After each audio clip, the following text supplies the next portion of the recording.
Значит, имеем мы лодочный прицеп.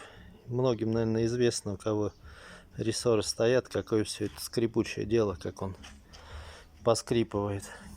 Короче, есть простая такая штука под рессоры, где рессора двигается.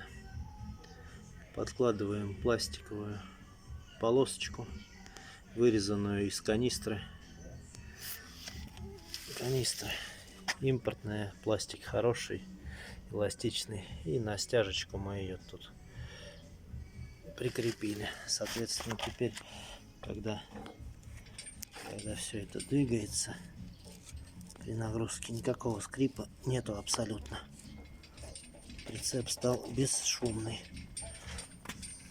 И, соответственно, если она когда-то сотрется и износится, опять подобрали с мусорки, канистру вырезали, все готово.